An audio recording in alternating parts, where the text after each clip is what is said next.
Ya, Shalom. Eh, Selamat bertemu dalam kesempatan saat ini di tengah-tengah situasi yang tidak gampang. Saya kembali ingin berbagi firman Tuhan untuk kita semua.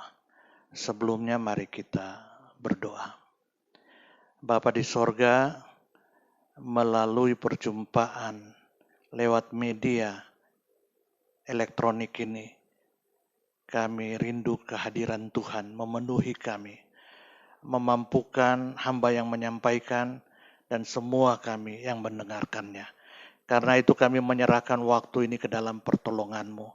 Berfirman pada kami di dalam nama Tuhan Yesus, oleh pertolongan Allah Roh Kudus, kami siap menyambut firman-Mu. Amin. Saudara-saudara, tema firman Tuhan yang saya pilih pada saat ini, tema yang sudah sangat terkenal, yang merupakan perintah Tuhan Yesus, yakni janganlah khawatir. Janganlah khawatir. Matius 6 ayat 25 sampai 34 di bawah tema janganlah khawatir. Itu yang menjadi tema kita pada saat ini. Ya, saudara-saudara, banyak ungkapan sekarang ini muncul. Kita ini bisa saja mati bukan karena virus corona, tapi mati karena akibat kekhawatiran yang melanda kita. Saudara-saudara, yang dilarang Tuhan Yesus di sini bukan bekerja atau jangan bekerja atau membuat perencanaan. Bukan itu yang dilarang. Tuhan Yesus tidak melarang kita bekerja, karena firman Tuhan juga mengatakan siapa yang tidak bekerja, jangan makan. Ya, Tuhan Yesus juga berkata, Bapakku bekerja sampai sekarang, aku pun bekerja. Ya, seperti itu. Juga kita harus membuat perencanaan, harus menghitung. Ya, ada yang Tuhan Yesus pernah sampaikan, kalau membangun menara kita harus menghitung, jangan sampai kita sudah membangun tapi tidak bisa menyelesaikannya, akhirnya kita ditertawakan, seperti itu. Juga Tuhan Yesus tidak melarang untuk waspada, justru kita harus waspada. Kewaspadaan kita harus tinggi, kita harus cerdik seperti ular, tapi tulus seperti merpati. Kita bertemu di sepanjang sejarah bagaimana bangsa Israel juga harus hidup dalam kewaspadaan. Karena apa? Karena mereka berhadapan dengan banyak musuh. Jadi bukan itu yang dilarang oleh Tuhan Yesus. Yang dilarang oleh Tuhan Yesus, janganlah khawatir. Jangan khawatir. Ya. Kenyataan membuktikan banyak orang yang punya segalanya, tapi tetap khawatir terus-menerus. Banyak orang yang bekerja, punya pekerjaan, tapi kekhawatiran terus menguasainya. Banyak orang yang sudah punya perencanaan, tapi masih dikuasai oleh kekhawatiran. Banyak orang yang sudah berjaga-jaga dengan tingkat kewaspadaan yang tinggi, tapi ya terus mengalami kekhawatiran. Itu realita.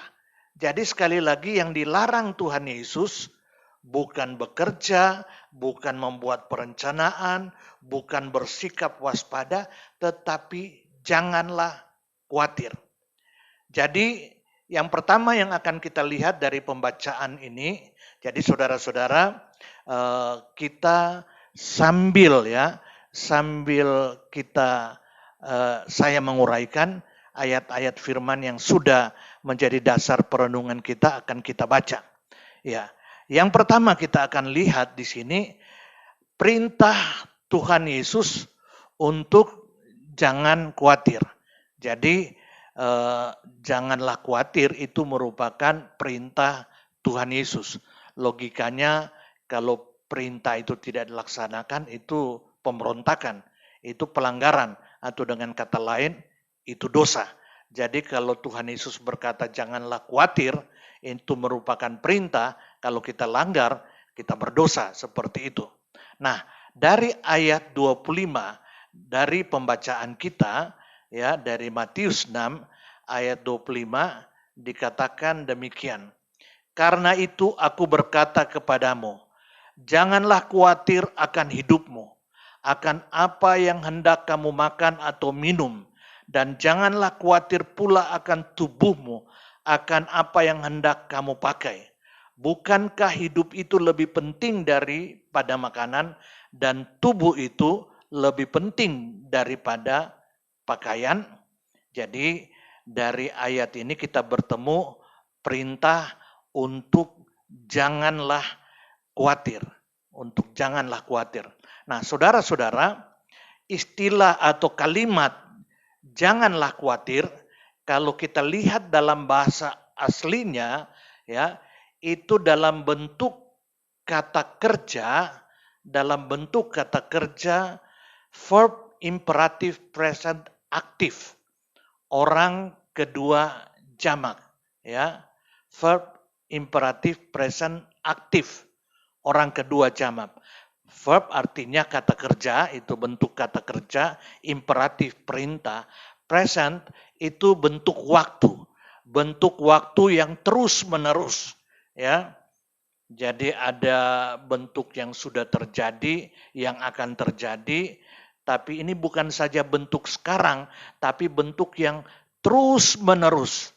Jadi ya, janganlah khawatir, artinya janganlah terus menerus khawatir, ya. Janganlah terus menerus khawatir. Saya mau katakan khawatir setiap saat datang, ya. Itulah sikap kita sebagai atau keberadaan kita sebagai manusia. Khawatir itu akan selalu datang. Tetapi Tuhan Yesus melarang kita untuk terus menerus khawatir, ya. Dan ini dalam bentuk perintah. Tadi saya sudah katakan wajib dilaksanakan dan aktif, ya. Seperti itu. Jadi Tuhan Yesus memerintahkan kita jangan terus menerus khawatir, ya.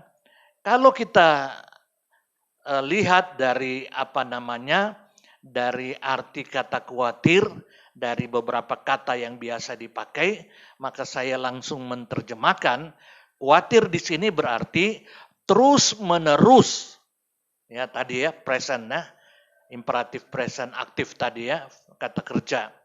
Terus menerus memikirkan hal-hal yang di depan. Terus menerus mencemaskan hal-hal yang di depan. Terus menerus membimbangkan hal-hal yang di depan yang semuanya belum tentu terjadi, tapi sudah mempengaruhi hidup dan jiwa kita sekarang, ya.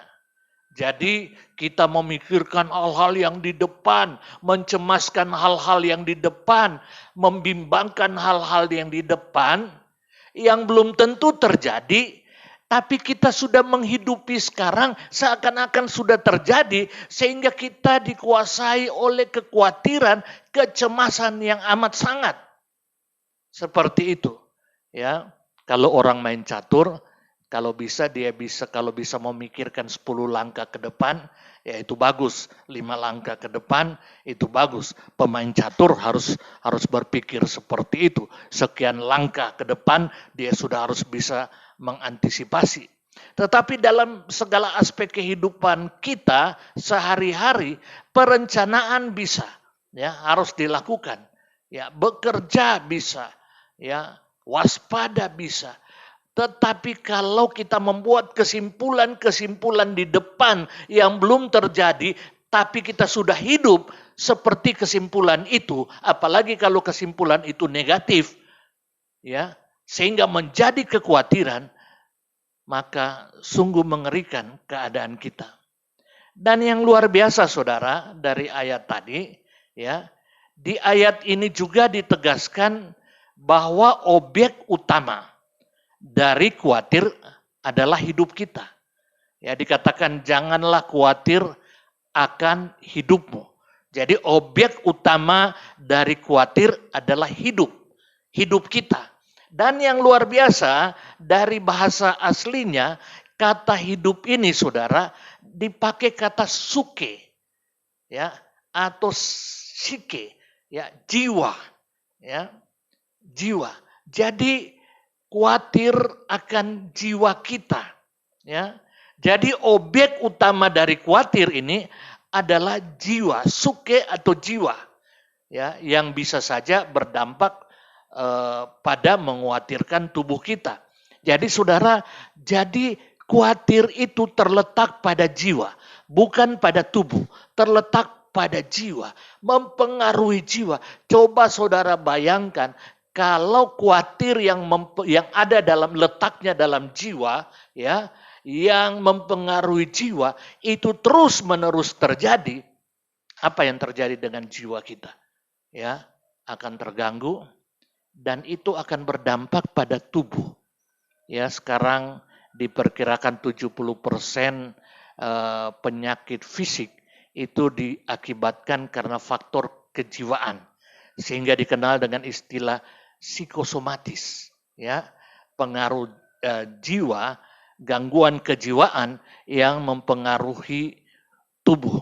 Saya bertemu dengan beberapa orang yang karena cemas di tengah situasi virus corona ini, mendadak harus ke unit gawat darurat karena asam lambung naik. Asam lambung naik menjadikan nafas sesak, ditambah dengan ketakutan, waduh, langsung lari ke unit gawat darurat, saudara. Jadi saudara lihat, kekhawatiran, kecemasan, kebimbangan ini yang terus-menerus ini itu terletak pada jiwa, mempengaruhi jiwa dan berdampak pada tubuh. Ya, karena itu Tuhan Yesus mengatakan janganlah khawatir. Janganlah khawatir. Selanjutnya saudara, kita akan melihat dua alasan yang Tuhan berikan untuk kita jangan khawatir. Ada dua alasan dari pembacaan kita yang Tuhan berikan agar kita jangan khawatir. Jadi paling tidak kita dari bagian pembacaan ini, yang pertama tadi kita sudah memikirkan perintah Tuhan Yesus untuk jangan khawatir, jangan terus-menerus khawatir, dan ini perintah wajib dilaksanakan, dan objek daripada khawatir itu adalah jiwa, adalah tubuh, mempengaruhi tubuh dan seterusnya, ya, seperti itu, sehingga perintah ini pada satu sisi itu beralasan, itu penting untuk tidak khawatir. Yang kedua, kita melihat dua alasan yang Tuhan berikan untuk kita tidak khawatir. Ya, yang pertama, kita harus percaya pada pemeliharaan Tuhan yang pasti. Kita harus percaya pada pemeliharaan Tuhan yang pasti. Ayat firman Tuhan, ya, beberapa ayat dari pembacaan kita tadi. Yang pertama ayat 26 dari Matius 6. Ayat 26 dari Matius 6 dikatakan, pandanglah burung-burung di udara, di langit, yang tidak menabur dan tidak menuai dan tidak mengumpulkan bekal dalam lumbung, namun diberi makan oleh Bapamu yang di sorga. Bukankah kamu melebihi burung-burung itu? Jadi saudara, ayat ini berkata, burung-burung itu tidak menabur, tidak menuai, tidak mengumpulkan bekal, ya, tapi terus ada makanan, dipelihara oleh Tuhan. Selanjutnya saudara, ayat 28 sampai ayat 29. Dan mengapa kamu khawatir akan pakaian? Perhatikanlah bunga bakung di ladang. Bunga bakung, bunga lili, bunga yang cantik, bunga yang berbunga dalam musimnya, ya setahun sekali kalau tidak salah seperti itu, yang tumbuh tanpa bekerja dan tanpa meminta, namun aku berkata kepadamu, ini pernyataan Tuhan Yesus, Salomo dalam segala kemegahannya pun tidak berpakaian seindah salah satu dari bunga itu. Jadi bunga bakung ini kalau tidak salah, ada banyak jenisnya. Ya, sehingga Tuhan Yesus berkata, Salomo dalam kemegahannya pun tidak berpakaian seindah salah satu dari bunga itu. Selanjutnya ayat 30, maaf ada salah tulis, maksudnya Matius 6 ayat 30. Jadi jika demikian Allah sangat mendandani rumput di ladang yang hari ini ada dan besok dibuang ke dalam api, tidakkah ia akan terlebih lagi mendandani kamu, hai orang yang kurang percaya? Jadi di sini kita disuruh belajar dan ingat akan pemeliharaan Tuhan terhadap bunga bakung, ya, terhadap rumput dikatakan, ya, sejenis rumput. Ini bunga bakung ini, saudara, yang ada selanjutnya dia layu, akhirnya dibakar, tetapi dipelihara oleh Tuhan. Ya, Tuhan Yesus berkata, tidakkah kamu, ya, lebih daripada bunga bakung itu, hai orang yang kurang percaya? Jadi Tuhan Yesus memberikan di sini penggambaran tentang pemeliharaannya, ya, tentang pemeliharaannya, ya, bagaimana burung di udara dipelihara, ya, burung di udara dipelihara, bunga bakung dipelihara, seperti itu. Jadi percayalah akan pemeliharaan Tuhan, ya. Di dalam Matius 6 ayat 31 sampai 32, Tuhan Yesus juga berkata demikian. Ya. Sebab itu janganlah kamu khawatir dan berkata, apakah yang akan kami makan? Apakah yang akan kami minum? Apakah yang akan kami pakai? Semua itu dicari bangsa-bangsa yang tidak mengenal Allah. Akan tetapi Bapamu yang di sorga tahu bahwa kamu memerlukan semuanya itu. Jadi lagi-lagi, ya, Tuhan mengingatkan kita untuk percaya akan pemeliharaannya, ya. Percayalah akan pemeliharaan Allah yang memelihara saudara dan saya, jangankan saudara dan saya, yang memelihara burung di udara, yang memelihara bunga bakung, apalagi saudara, ya, yang dipelihara dengan kasih dan kuasanya. Dengan kasih dan kuasanya. Jadi saudara, pemeliharaan Allah berdasarkan kasih dan kuasanya ini bersifat umum dan bersifat khusus. Apa artinya bersifat umum? Itu Allah berikan kepada semua makhluk, ya, semua makhluk hidup. Allah berikan pemeliharaannya berdasarkan kasih dan kuasanya. Itu sebabnya bersifat umum. Diberikan kepada orang yang percaya Yesus maupun yang tidak percaya Yesus. Itu artinya pemeliharaan Allah yang bersifat umum dipelihara berdasarkan kasih dan kuasanya. Ditopang. Kalau kita bandingkan dalam kitab Ibrani 1 dikatakan Yesus menopang segala ciptaan yang sudah jatuh dalam dosa, tidak fatal jatuh, tidak hancur lebur, tapi ditopang oleh Tuhan Yesus. Inilah anugerah umum Allah, termasuk anugerah pemeliharaan Allah yang bersifat umum. Semua makhluk, bukan saja manusia, juga semua orang, bukan saja orang percaya, orang percaya Yesus atau tidak percaya, semuanya dipelihara oleh Tuhan, ya, Oleh sebab itu Tuhan Yesus katakan, ya, dia memberikan apa? Matahari, memberikan hujan bukan saja kepada orang Kristen. Dia memberikan kesembuhan bukan saja kepada orang Kristen. Dia memberikan kekayaan, kedudukan bukan saja kepada orang Kristen. Malah orang non-Kristen lebih kaya, lebih punya kedudukan ya secara manusia, lebih punya segalanya. Ini pemeliharaan pertolongan Allah yang bersifat umum, ya. Jadi kalau burung di udara, rumput di padang dipelihara, apalagi saudara dan saya. Jadi ini alasan mengapa jangan khawatir, karena hidup kita ada dalam pemeliharaan Allah. Hidup kita ditopang oleh Tuhan. Ya, seperti itu. Ya, virus corona bisa merajalela, tetapi kalau ini belum waktu Tuhan, dunia berakhir, ini akan selesai. Ini akan selesai, saudara. Tuhan tetap akan menyatakan pertolongannya setelah tujuan daripada ketetapannya ini tercapai. Saya percaya kalau ini belum akhir daripada dunia ini, tujuan Tuhan akan tercapai. Jadi seperti itu, saudara.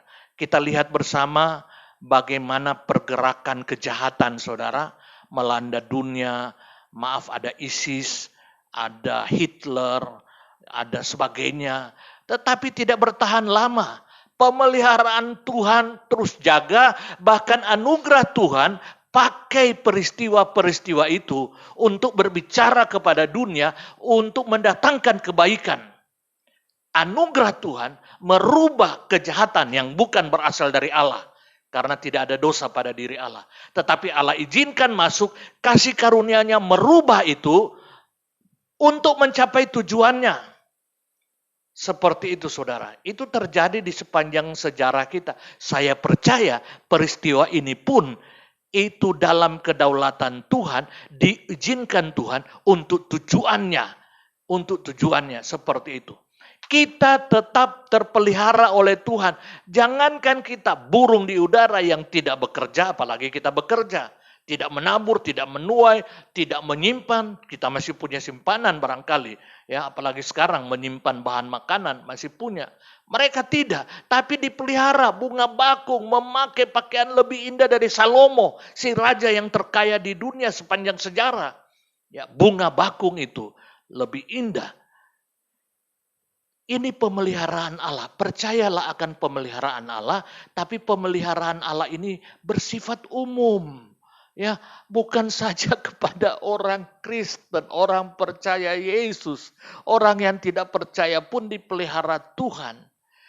Tetapi ada pemeliharaan yang bersifat khusus, ya, yang bersifat khusus hanya diberikan bagi orang yang menerima Yesus. Pemeliharaan seperti apa? Ya, pemeliharaan melalui penderitaan kita justru dibawa kepada keselamatan dalam Yesus. Ya, pemeliharaan di mana justru melalui segala peristiwa kita diproses menjadi serupa Tuhan Yesus. Ya, bahkan seandainya kalau kematian terjadi, kematian merupakan pintu gerbang menuju kemuliaan, menuju kesempurnaan kasih. Sehingga Paulus berkata, mati adalah untung. Kemuliaan sorga melampaui segala kemuliaan. Justru kematian akan menyempurnakan itu. Ini pemeliharaan yang bersifat khusus. Tidak ada yang dapat memisahkan kita dari kasih Allah, dari kuasa Allah. Allah bahkan rubah itu menjadi kebaikan, membentuk karakter kita. Dan bahkan kematian membawa kita masuk dalam kemuliaan. Ini pemeliharaan yang bersifat khusus. Percayalah akan pemeliharaan Allah ini. Jangan khawatir karena Allah pelihara saudara dan saya. Ya, ada lagu yang sangat indah.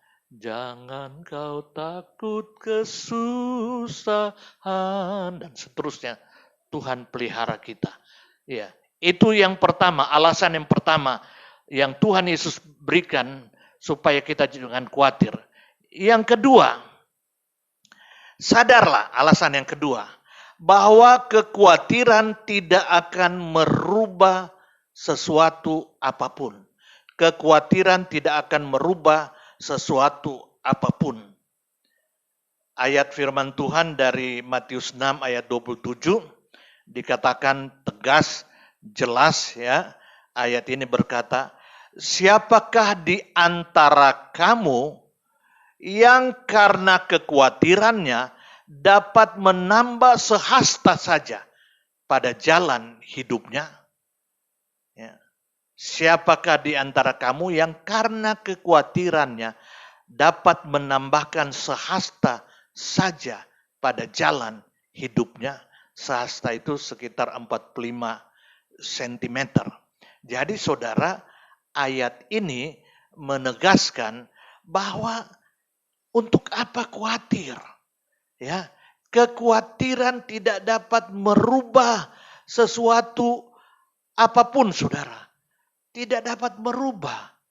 Apakah dengan saudara khawatir terus-menerus, akhirnya jiwa saudara terganggu, berdampak pada fisik, maka masa depan saudara akan terjamin? Apakah dengan khawatir saudara dapat menambah satu hari hidup saudara? Apakah karena khawatir virus corona tidak akan terjadi? Tidak. Kekhawatiran tidak dapat merubah apapun juga. Jadi kalau kita terus-menerus khawatir, padahal kekhawatiran itu tidak dapat merubah apapun juga, untuk apa kita khawatir? Mari kita percaya kepada Tuhan, percaya pada pemeliharaan Tuhan, percaya bahwa kita milik Tuhan, apalagi orang percaya dalam Yesus adalah milik Tuhan, kepunyaan Tuhan. Ya, tidak ada yang dapat melawan kita. Khotbah saya minggu yang lalu. Tidak ada yang dapat merebut kita. Kalau ada yang dapat merebut kita dari tangannya, menjamah kita, maka sesuatu itu lebih maha kuasa dari Allah yang maha kuasa dan maha kasih. Dan itu ateis, saudara. Itu ateistik, bersifat ateis, saudara. Ya, tidak bisa, tidak ada. Tapi seperti minggu lalu saya katakan, itu hanya terjadi, ya, tidak dapat memisahkan, tidak dapat menjamah, tetapi ada hal-hal yang Tuhan izinkan terjadi untuk mendatangkan kebaikan, untuk memproses kita menjadi serupa Tuhan Yesus, untuk bahkan kematian, untuk menyempurnakan hidup kita. Jadi janganlah khawatir. Janganlah khawatir. Itu paling tidak 2 alasan. Ya, sebenarnya kita bisa buat 3. Karena kekhawatiran yang terus-menerus itu objeknya adalah hidup kita, jiwa kita, akan mempengaruhi jiwa dan tubuh kita. Untuk apa kita menderita seperti itu yang belum tentu, ya, yang tidak dapat merubah apapun, menambah sehasta saja dari hidup kita, ya. Yang berikut yang akan kita lihat tadi 2 alasan yang Tuhan Yesus berikan supaya kita tidak khawatir. Yang kedua, 2 cara yang Tuhan Yesus berikan agar kita tidak khawatir. Bagaimana cara supaya kita tidak khawatir? Ya, 2 cara. Yang pertama, cara yang pertama, hiduplah menomorsatukan Tuhan. Hiduplah menomorsatukan Tuhan. Kadang-kadang saudara, saya seringkali berkata, mungkin kita termasuk orang percaya tidak lagi menyembah berhala, tidak menyembah patung, ya, tidak melakukan praktek okultisme, tunduk pada roh-roh penguasa kerajaan angkasa. Tapi saya mau katakan, segala sesuatu yang menyingkirkan Allah, sehingga sesuatu itu menjadi nomor 1, Allah menjadi nomor 2, nomor 3, dan seterusnya, maka sesuatu itu tanpa sadar yang menjadi nomor 1 itu menjadi berhala. Tanpa sadar kita menyembah berhala. Allah harus nomor 1 dalam hidup kita. Mengapa? Karena kita adalah ciptaannya, kita adalah miliknya, dia menyelamatkan kita, maka seharusnya lah dia menjadi nomor satu. Kalau hobi menjadi nomor satu, maka hobi menjadi berhala. Maaf, kalau istri anak-anak kita menjadi nomor satu, istri anak-anak menjadi berhala. Kalau pekerjaan kita menjadi nomor satu, dan Tuhan serta firman-Nya menjadi nomor dua dan seterusnya, maka pekerjaan menjadi berhala. Jangan salah mengerti. Saya percaya, kalau Tuhan nomor satu, maka kita orang yang menomorsatukan Tuhan, pastilah orang yang sangat mengasihi istri, mengasihi anak, rajin bekerja, dan seterusnya. Pasti. Tapi jangan dibalik, orang yang mengasihi istri pasti menomorsatukan Tuhan. Orang yang menomorsatukan pekerjaan pasti menomorsatukan Tuhan. Tidak, saudara. Tidak. Ya. Jadi cara yang pertama, nomor satukanlah Tuhan dalam hidup saudara dan saya. Nomor satukan apanya Tuhan? Dari pembacaan kita. Dari Matius 6 ayat 33, dari pembacaan kita ini luar biasa. Tetapi carilah dahulu kerajaan Allah. Kerajaan Allah artinya ya pemerintahan Allah. Pemerintahan Allah itu terbukti dari apa? Dari diberlakukannya kehendak Allah dalam hidup saudara dan saya.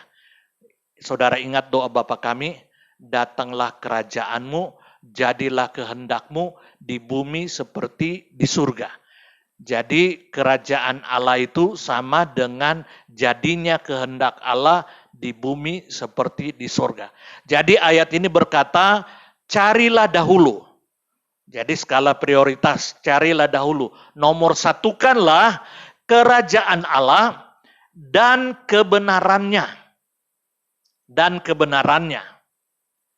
Ini kebenaran ini dipakai kata righteousness. Ya, dalam bahasa Inggris ada dua kebenaran, satu truth, satu right. Ya, truth dan right. Di sini dipakai right, righteousness. Kalau dalam bahasa Yunaninya dikaisune, dalam bahasa Ibraninya sadik, bahasa Arabnya sodik. Jadi di sini, tetapi carilah dahulu kerajaan Allah dan kebenarannya, maka semuanya itu akan ditambahkan kepadamu. Jadi saudara lihat ayat ini jelas. Kalau kita menomorsatukan Tuhan, pertanyaannya, bagaimana menomorsatukan Tuhan? Adalah mengutamakan kerajaan Allah dan kebenarannya, maka semuanya itu akan ditambahkan. Apa yang kita khawatirkan, tidak perlu kita khawatirkan, itu akan ditambahkan kepada kita. Apa yang menjadi kekhawatiran, Tuhan tahu apa yang terbaik. Belum tentu apa yang saudara khawatirkan itu yang terbaik bagi saudara. Ya, Tuhan tahu, Dia ciptakan kita, Dia tahu apa yang terbaik bagi kita. Dia tahu. Itu akan ditambahkannya. Kalau apa? Kalau kita menomorsatukan Dia. Caranya menomorsatukan Dia ya adalah utamakan kerajaannya dan kebenarannya. Jadi sebenarnya ungkapan utamakan kerajaannya dan kebenarannya ini sinonim. Ya, kerajaan Allah datang dalam hidup kita, terwujud dalam hidup kita, ya. Kalau kebenarannya ada, ya, saudara, tadi saya katakan dalam bahasa Inggris ada truth, ada right. Dalam bahasa Yunani ada aletheia, ya, ada dikaios, ya. Jadi ada aletheia, ada truth, ada dikaios, ada right, ya, ada benar, ya. Apa beda aletheia dan dikaios, ya? Karena kalau umpamanya kita bertemu Yohanes 14 ayat 6, ya, akulah jalan, kebenaran dan hidup. Kata kebenaran di situ aletheia, ya. Tapi di tadi ayat 33 tadi dipakai kata kebenaran, tapi dalam bahasa Inggrisnya itu dikaisune, ya, righteousness maksudnya, dalam bahasa Yunani dikaisune, ya, dalam dalam bahasa Ibrani sadik. Sedangkan kebenaran yang dipakai dalam Yohanes 14 ayat 6 itu dipakai kata truth dalam bahasa Inggris, kata aletheia dalam bahasa Yunani, kata emet dalam bahasa Ibrani. Apa beda kedua kata ini? Jadi kalau aletheia atau emet itu kebenaran yang objektif. Contohnya kebenaran firman, kebenaran Alkitab itu objektif, ya. Kebenaran kenyataan. Kalau kenyataannya putih, ya, itu putih bukan karena kita mengatakan putih, tapi itu secara objektif putih. Itulah truth, itulah aletheia, ya. Itu kebenaran yang bersifat kenyataan. Ada kebenaran ilmiah, ya.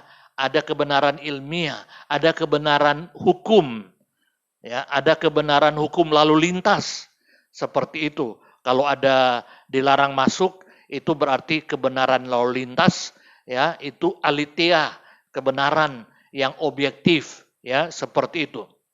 Nah, pada waktu kita hidup sesuai kebenaran, sesuai firman aletheia, kebenaran Alkitab, sesuai kebenaran ilmiah, sesuai kebenaran hukum, termasuk hukum lalu lintas dan sebagainya, sesuai kenyataan, ya. Kan kita seringkali, ya, tidak hidup sesuai kenyataan, berbohong toh, ya, seperti itu. Kalau kita hidup sesuai kenyataan, sesuai kebenaran firman, sesuai kebenaran ilmiah, sesuai kebenaran hukum, ya, maka kita dikayos. Kita sodik. Kita right, you are right, engkau benar. Jadi kata carilah dahulu kerajaan Allah dan kebenarannya, itu dipakai kata dikaisune, dipakai kata righteousness, artinya kita hidup sesuai dengan aletheia, kita hidup sesuai dengan kebenaran yang objektif, kita hidup sesuai dengan kebenaran firman, kebenaran hukum, kebenaran ilmiah, kebenaran kenyataan. Ya, banyak orang yang suka dengan kebenaran, tapi sekaligus takut akan kebenaran. Karena itu saudara, ya, ada satu buku di mana di sana dikatakan kebenaran itu makin pudar, saudara, sekarang ini, apalagi kebenaran objektif ditolak sama sekali, seperti itu. Bagaimana bisa mau meneliti kebenaran ilmiah kalau tidak ada kebenaran itu secara objektif, secara sains itu, seperti itu. Itu objektif, saudara. Ya, jadi apalagi kebenaran yang bersifat kenyataan. Ya, orang suka dengan kebenaran, tapi takut dengan kebenaran. Mengapa? Karena takut kebenarannya terungkap, saudara. Maka ketahuan belangnya. Iya. Ketahuan bahwa dia benar-benar korupsi. Jadi banyak takut. Saudara, kadang-kadang saya merasa lucu, saudara. Ya, kalau kita nonton TV, nonton film, ya, pada umumnya semua orang yang nonton film pasti bela yang benar. Ya, pasti bela yang benar dan benci yang jahat. Bahkan kadang-kadang ada ibu-ibu yang keasikan nonton, saudara, dia bisa marah-marah terhadap pemeran yang jahat, bahkan sampai di dunia nyata dia marah dengan si pemeran itu, saudara. Ya, ya. Mengapa? Karena itu natur manusia, senang akan kebenaran. Ya, termasuk saudara penjahat, pembunuh, nonton TV pun dia pasti pro kebenaran, saudara. Tetapi hidupnya jahat. Ini coba saudara lihat. Pada satu sisi manusia cinta kebenaran, tapi pada satu sisi takut dengan kebenaran. Takut kalau hidup benar tidak bisa makan, tidak dapat apa-apa. Takut, ya. Jadi pakai berbagai cara untuk dapat sesuatu seperti itu. Nah, ayat ini sekali lagi, ya, saya katakan sinonim Carilah dahulu kerajaan Allah dan kebenarannya, ya, itu sinonim, saudara, itu sinonim. Jadi saudara, kebenaran di sini artinya hidup sesuai dengan kehendak Tuhan, kebenaran Tuhan dalam alam, kebenaran Tuhan secara hukum, moral, kebenaran Tuhan dari aspek kenyataan, seperti itu.